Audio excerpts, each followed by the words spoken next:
How to install apps in iPhone 16 Pro Max. So to install a app, first of all open App Store. Now if you are opening the App Store for the first time, then it will show some options on the screen. So from here tap on continue, tap on turn on or turn off personalized ads, and then you can tap on this search icon to search for your app that you want to install. So if you want to install a game, then search for the game that you want to install, tap on the game and then tap on get.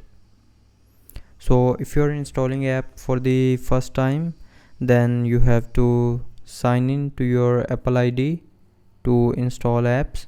So from here tap on email or phone number and then enter password, and after entering the password you will be able to install apps. So that's how you can install apps in iPhone 16 Pro Max. So I hope you liked the video. Thanks for watching.